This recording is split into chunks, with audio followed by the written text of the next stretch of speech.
Hi, கடைசியாக நம்ம சேனலில் பணத்தை பார்க்க முடியுதுன்னு நினைக்கிறேன். ஆக்சுவலாக சேவிங்ஸ்க்காகன்னு வீடியோ போட்டிருந்தேன். நடுவில் ஒரு பெரிய பிரேக்குங்க. சேவிங்ஸை விட்டுட்டு செலவுக்காகன்னு ஒரு சேனல் தான் போட்டோம். அந்த மாதிரி ஆயிடுச்சு. செலவு நம்ம அவ்வளோ செஞ்சிட்ருந்தேன். ஒரு 8 மாதம் இருக்கும், ரெக்கவரே ஆக முடியல. என்னடா இவ்வளோ செலவு வருது அப்படின்னு. ஃபேமிலி, ஃப்ரெண்ட்ஸ், ரிலேஷன்ஸ் அப்படியெல்லாம் இருந்தால் இத்தனை செலவு பண்ணுமா அப்படின்ற மாதிரி இருந்துச்சு. ஆக்சுவலாக மொய்ன்றது செய்முறைன்னு சொல்லுவாங்க நிறைய பேர். அதெல்லாமே நிறையாங்க. அதெல்லாம் இப்போ தான் புரியுது, இவ்வளோ செலவு பண்ணோம் அப்படின்னு சொல்லிட்டு. ஆக்சுவலாக நம்ம வாங்கும்போது ஈஸி தான், வாங்கிக்கிறோம். திருப்பி செய்யும்போது தான் திணறுது. கிட்டத்தட்ட 8 மாதமாக நம்ம சம்பாதிக்கலன்னா வழியே இல்லை. சேர்த்து வைக்கலைன்னா ஃப்யூச்சர் ரொம்ப கஷ்டப்படுவோம். கண்டிப்பாக இதுக்காகவாது சம்பாதிக்கணும். செலவு பண்ணுறதுக்கு சம்பாதிக்கிறோமோ இல்லையோ, சேர்த்து வைக்கிறதுக்கும் மற்றவங்களுக்கு செய்கிறதுக்காக, திருப்பி செய்கிறதுக்காகவே சம்பாதிக்கணும் போல் அப்படின்னெல்லாம் யோசிச்சுட்டு இருந்தேங்க. கிட்டத்தட்ட இப்போ தான் கொஞ்சம் ரெக்கவர் ஆகி இனி மறுபடியும் அந்த 2000 ரூபாய் கான்செப்டுக்குள்ளேயே நம்ம போயிடணும். இனி ₹1 கூட நம்ம வேஸ்ட்டே பண்ணக்கூடாது.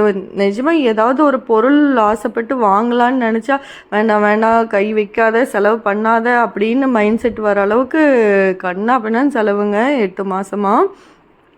ஃபுல்லாக முக்கியமான ஃபங்க்ஷன் சொல்லி போன வீடியோலேயே சொன்னேன். ஸோ செலவு பண்ணியாச்சு. இது இந்த நோட்டு ஃபஸ்ட்டு என்னென்னு காமிச்சிட்றேன். ஒரு கட்டை காமிச்சிட்டு என்னன்னே சொல்லாமல் இருக்கு இல்லைங்களா.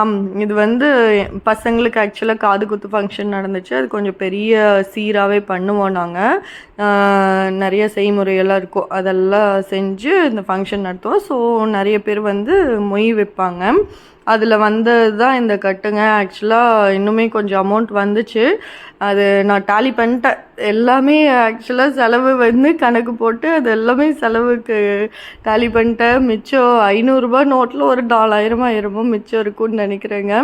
மீதி எல்லாமே சீட்டு கட்டுறது அது இதுன்னு சொல்லி செலவாயிடுச்சு. ஆனால் இந்த நோட்டு மட்டும் என்னால் செலவு பண்ணவே முடியல, மனசே வரலைங்க. ஆக்சுவலாக ₹100 நோட்டு புது நோட்டாக வச்சுருந்தாங்க, என்னோட ரிலேஷன் தான்.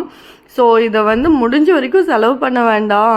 அப்படியே பண்ணாலும் ஏதாவது இதை விட வர்த்தாக வாங்கி வச்சுக்கணும். காயின், கோல்டு காயின் அந்த மாதிரி ஏதாவது வர்த்தாக வாங்கி வச்சுக்கலாம் அப்படின்னு யோசிச்சு தான் கொஞ்சம் பத்திரமா வச்சுருந்தேன். கிட்டத்தட்ட 2 மாதமாக பத்திரமா வச்சுருக்கேன். ஆனால் இப்போ ரொம்பவே டைட்டுங்க. அடுத்த செலவுக்கு ரொம்ப யோசிக்க வேண்டியதாக இருக்குது. என்னென்னா முக்கியமாக சீட்டு கட்டுறதுக்கு. சீட்டுக்கு நான் நிறையா போடணும். அதில் இது ₹10,000 கட்டு. ஆக்சுவலாக இந்த 10,000 நான் கொடுத்தா தான் அந்த சீட்டுக்கு டாலி பண்ண முடியும். இல்லைன்னா நான் சீட் எடுத்து தான் திருப்பி கட்ட முடியும். ஸோ அதுக்காகவே நான் இதை யூஸ் பண்ண போகிறேங்க. இப்போ கோல்டு காயின் வாங்க முடியல, பட் இருந்தாலும் இது ஒரு இன்வெஸ்ட்மெண்ட்டுக்கு யூஸ் பண்ணுறேன். பாய்.